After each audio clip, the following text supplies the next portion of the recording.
परम शांति।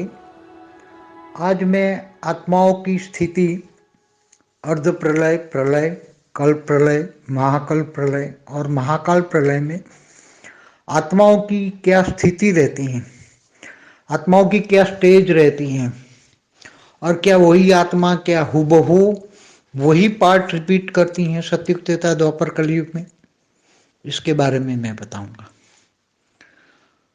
देखो, धरती पर अर्ध प्रलय होता है 4 युग पूरा होने पर।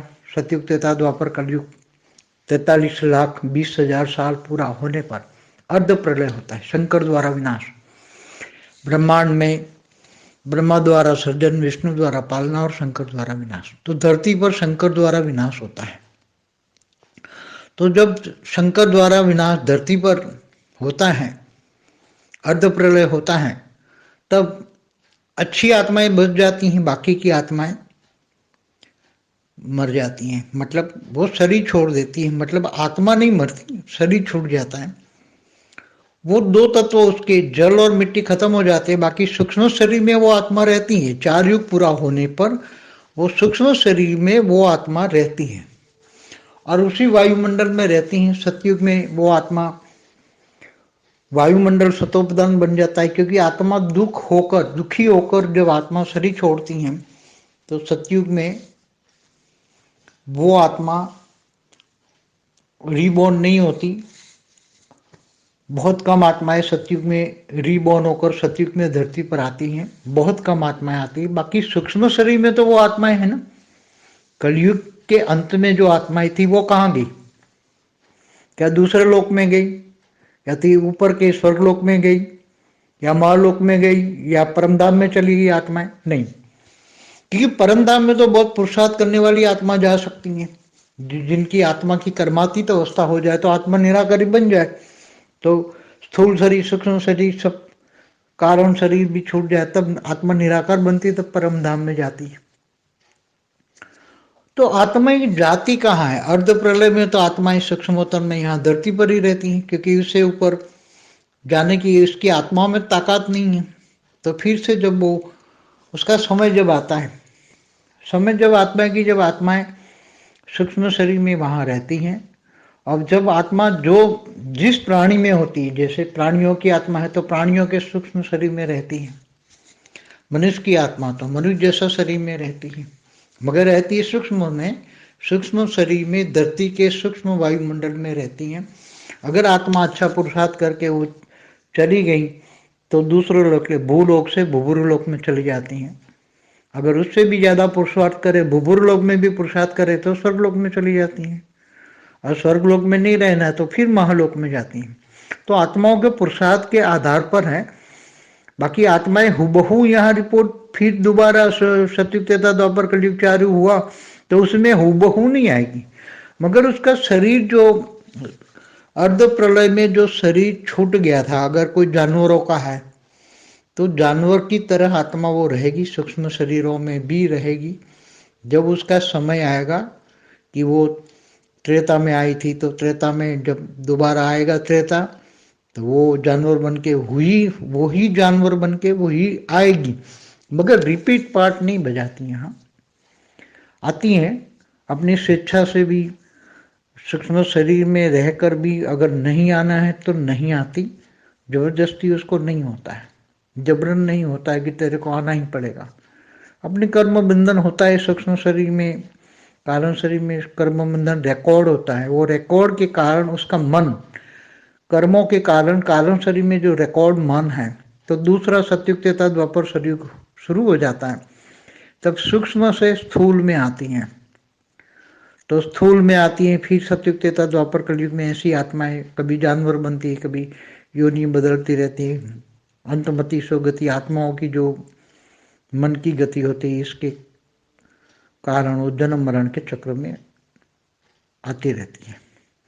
तो ऐसे 71 अर्ध प्रलय होने के बाद जब पूरा धरती पर पूरा प्रलय हो जाता है, मनुष्य शत्रुपा का टाइम पूरा हो जाता है, उसको एक मनवंतर कहते हैं, तब कोई भी मनुष्य नहीं बचता।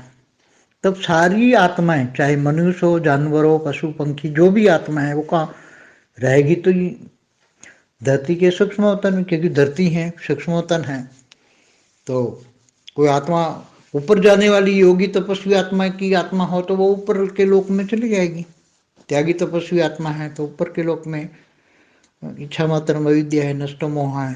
अगर विष्णु की तपस्या करती है तो विष्णु लोक में चली जाएगी, शिव की तपस्या करती है तो शिवपुरी चली जाएगी, अगर निराकार की तपस्या करती है तो परमधाम चली जाएगी। तो ऐसी तरह आत्मा अपना ज्ञान के आधार पर तपस्या करके ऊपर जा सकती हैं। बाकी की आत्मा तो यहाँ ज़्यादा से ज़्यादा भूलोक से बुबुर लोक तक जाएगी। बाकी फिर जब दोबारा फिर 4 युग शुरू हो जाएंगे, दूसरे मनवंतर का मनवंतर बदल जाएगा, मगर बाद में दूसरा मनवंतर शुरू होता है और दूसरा मनवंतर का सतयुग शुरू होता है, तब वो आत्माएं सूक्ष्म वतन से स्थूल वतन में आती हैं। मगर वो अपने कर्मों के हिसाब किताब से ही, कोई अच्छे जानवर होते हैं तो सतयुग में भी आते हैं, अच्छे जानवर जैसे मोर तोते ऐसे, तो वो सतयुग में भी आते हैं। और जो बुरे जानवर होते हैं, जब बुरा समय आता है धरती पर समय बदलता है, तब बुरे जानवर जैसे हिंसक प्राणी सतयुग में नहीं आ सकते हैं। वहाँ समय जो है अहिंसक होता है। सतयुग में सतो प्रधान टाइम होता है, वायुमंडल सतो प्रधान होता है। तो वायुमंडल में रही हुई आत्माएं, सूक्ष्म शरीरों में भी रही हुई आत्माएं भी धरती पर जन्म नहीं ले सकती। जब उसका टाइम आता है तब वो त्रेता के शुरू या अंत में आती हैं या द्वापर कलयुग में आती हैं वो आत्माएं। तो अपने अपने कर्मों के हिसाब किताब से सतयुग त्रेता द्वापर कलयुग में वो आत्माएं वही हुबहू रूप में आती हैं। मगर जब कल्प प्रलय होता है तो क्या कल्प प्रलय में वो आत्मा, तो वो तो सूर्य में विष्णु प्रवेश करके 12 सूर्य की रोशनी करके भूलोक भूभुलोक स्वलोक तीनों लोग खत्म कर देते हैं, 7 पाताल लोग भी खत्म हो जाते हैं। उसी टाइम 14 मनवंतर होते हैं, 1000 युगांतर होते हैं। कल्प प्रलय का समय ब्रह्मा का 1 दिन होता है, तो उसी टाइम पर धरती का समय 4 अरब 32 करोड़ साल होता है, 1000 युगांतर होते हैं। तो कहने का मतलब है कि ये सभी पूरा स्थूल दुनिया, उसमें धरती हो, 7 पाताल लोक हो, 55 करोड़ नरक हो, सब सूर्य की गर्मी में 12 सूर्य की गर्मी, जब विष्णु सूर्य में प्रवेश करके 12 सूर्य की गर्मी करते हैं तो इतनी अग्नि होती कि धरती का अस्तित्व भी नहीं रहता। जल धरती भी अग्नि तत्व में कन्वर्ट हो जाती है। मतलब स्थूल तत्व भी अग्नि तत्वों में जलकर भस्म हो जाते हैं, अग्नि तत्वों में जलकर कन्वर्ट हो जाते हैं। मतलब अग्नि तत्व ही बचता है पूरा। जो 100 लोक से ऊपर महालोक में चले जाते हैं तो महालोक में भी आधे महालोक तक तो अग्नि का ताप होता है, तो महालोक में भी ऊपर चले जाते हैं, तो वो अग्नि के मारे ऊपर चले जाते हैं। तो उसी टाइम पर आत्माओं की जो स्टेज होती हैं, तो वो आत्माएं तो जलकर, आत्माओं का अस्तित्व है मगर उसका सूक्ष्म शरीर जो है वो वायु तत्व का भी नहीं है, तो उसका अग्नि तत्व का शरीर बनता है। अग्नि तत्व सहन कर सकती है आत्मा कभी कभी निराकारी बन जाती है। बहुत अग्नि तत्व का बहुत हैवी लोड होता है शरीर पर, तो वो आत्मा निराकारी बन के, या आकाश तत्व में उसकी आत्मा का शरीर आकाश तत्व का रह जाता है। और आकाश में अग्नि, क्योंकि तो सूक्ष्म शरीरों में भी बहुत तपत होती हैं, तो उसका आकाश तत्व की बॉडी रहती है और उसके अंदर हल्का सा फिर अग्नि तत्व रहता है, तब वो सहन कर पाती है। नहीं तो आत्मा का तो अस्तित्व रहेगा, कल्प प्रलय में भी आत्मा का अस्तित्व रहेगा। फिर जब दोबारा शुरू हो जाएगा कल्प प्रलय का पहला मनवंतर, फिर मनवंतर में सतयुग शुरू हो जाएगा, तब वो आत्माएं धीरे धीरे धीरे तीनों लोक में धीरे धीरे धरती बनेगी, वायु बनेगा, मतलब दोबारा वो फिर से सतयुग त्रेता द्वापर कलयुग शुरू हो जाएंगे धरती पर।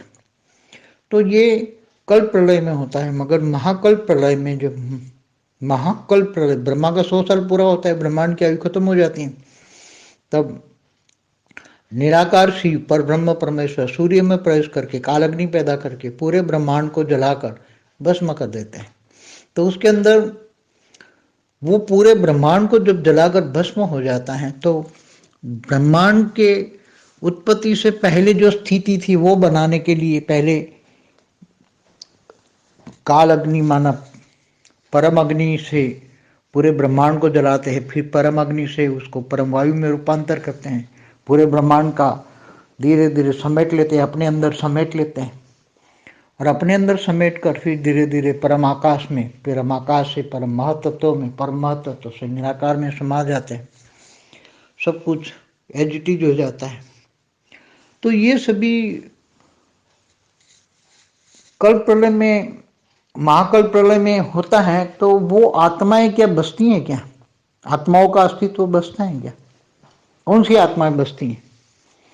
तो जब महाकल्प प्रलय में इस ब्रह्मांड में जो आत्माएं काल अग्नि में बच जाती हैं वो बहुत पावरफुल आत्मा होती, दूसरे महाब्रह्मांडों से आई हुई होती हैं इस ब्रह्मांड में।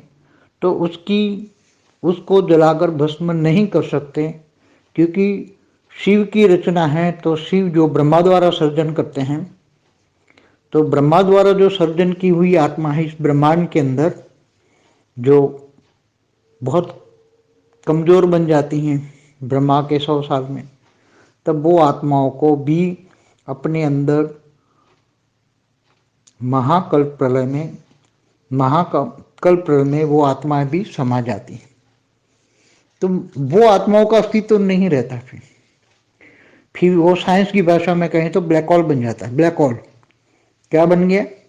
पूरा सूर्य ब्लैक होल बन गया। सूर्य में निराकार शिव ने प्रवेश कर दिया और सूर्य में काल अग्नि पैदा कर दी। सूर्य पहले अग्नि तत्व का था, अब उसमें प्रवेश करके परम अग्नि पैदा की, पूरे ब्रह्मांड को परम अग्नि से अपने अंदर समेटा। फिर परम अग्नि से परम वायु से परम आकाश से परम महतत्व से फिर अपने अंदर परम लाइट में। तो शिव की जो परम लाइट धीरे धीरे जो खत्म हो गई थी सर्जन में, ब्रह्मा द्वारा जो उन्होंने सर्जन करके जो ब्रह्मांड बनाया था, उसमें जो उनकी पावर लॉस हो गई थी, वो पावर फिर दोबारा उसमें आ जाती है और फिर दोबारा तपस्या करके फिर वही ब्लैक होल व्हाइट होल बन जाता है और दोबारा शिव सर्जन करने के लायक बनते हैं। तब दोबारा वो सृष्टि का सर्जन करते हैं, तब वही आत्मा निकलती है। वो नहीं है, वो तो ब्रह्मा द्वारा सर्जन हुआ था। तो वही ब्रह्मा विष्णु शंकर पैदा होते हैं, वो ही नहीं, ब्रह्मा विष्णु शंकर भी अलग बनेंगे। दोबारा जब शिव, निराकार शिव, पर ब्रह्म परमेश्वर निर्गुण निराकार, जब दोबारा सृष्टि का सर्जन करते हैं महाकल्प प्रलय के बाद दोबारा सर्जन करते हैं, तो ब्रह्मा विष्णु शंकर भी नए होते हैं, देव सब, उसकी सृष्टि ब्रह्मा द्वारा जो सृष्टि बनाई जाती है वो भी बिल्कुल नई होती है, सब कुछ नया होता है। उसमें पुरानी सृष्टि वाला का तो वो तो जलकर भस्म हो गया, अंदर समा गया। शिव के अंदर से निकला था, शिव ने समा लिया, पूरी काल अग्नि में सब कुछ अपने अंदर समा लिया, पूरे ब्रह्मांड को अपने अंदर समा लिया, इसलिए कुछ नहीं बचता। बाहर की पावरफुल आत्माएं, जो 2-3 कला वाली आत्माएं बाहर से घूमने फिरने आई हुई होती है, तो वो आत्मा को वो मुक्ति नहीं दे सकते, जलाकर भस्म नहीं करते, तो वो आत्माएं बाहर निकल जाती हैं महाकल्प प्रलय में, और वो जहाँ से आई है वो चली जाती है, मतलब दूसरे ब्रह्मांडों में घूमने फिरने वाली आत्माएं होती हैं। जो 2-3 कला की पावर वाली आत्माएं होती, तो वो उसको काल अग्नि में कोई समा नहीं सकता, तो यहाँ से उनको पता होता है कि अब काल अग्नि हो रही है, तो चले जाते हैं, ब्रह्मांड छोड़कर चली जाती हैं ऐसी आत्माएं। तो ऐसी तरह महाकाल प्रलय में महाशिव, महाशिव माना महाब्रह्मांड का क्रिएटर, अनंत शिवों का क्रिएटर, अनंत कोटि ब्रह्मांडों का क्रिएटर महाशिव माना गैलेक्सी का क्रिएटर, आकाश गंगा का क्रिएटर, जब महाशिव महाकाल बन के अनंत कोटि ब्रह्मांडों को अपने रोम रोम में समा लेता है, तो महाशिव ने पहले निराकार रूप में एक संकल्प मात्र से अनंत शिव क्रिएट किए थे, निराकार शिव बनाए थे, और निराकार शिव ने फिर सभी ने अपने अपने ब्रह्मांड बनाए थे, वो सब पहले बता चुका हूँ। तो क्या वही ब्रह्मांड, वही शिव फिर दोबारा जब महाशिव महाकाल बन के अनंत कोटि ब्रह्मांडों को अपने रोम रोम में समा लेते, वो फिर वापस निराकार में वो जैसे पहले थे ऐसे ही बन जाते। निराकार में सभी आत्माएं एकदम आत्माओं का लय हो जाता है, अनंत कोटि ब्रह्मांडों का लय हो जाता है। तो अनंत कोटि ब्रह्मांड लय हो जाता है, तो अनंत कोटि ब्रह्मांडों के रचयिता शिव भी महाशिव के अंदर लय हो जाते हैं, उसका अंदर विसर्जन होता है। अनंत कोटि ब्रह्मांड और इसके क्रिएटर अनंत कोटि शिव भी महाशिव में समा जाते हैं। फिर दोबारा जब महाशिव संकल्प द्वारा अनंत आनंद शिव पैदा करते हैं, तो वो ही शिव निकलेंगे नहीं, वो दूसरे दोबारा जो सर्जन क्रिएट करेंगे वो दूसरे शिव होंगे, नए नए शिव होंगे, नए। तो ये ब्रह्मांड का महाकाल प्रलय, ऐसी तरह ये तो ब्रह्मांड गैलेक्सी महाब्रह्मांड गैलेक्सियों की बात हुई, ऐसी तरह यूनिवर्स में भी जब वो यूनिवर्स का मालिक ऐसे विसर्जन करता है तो सब कुछ अपने अंदर समा लेता है।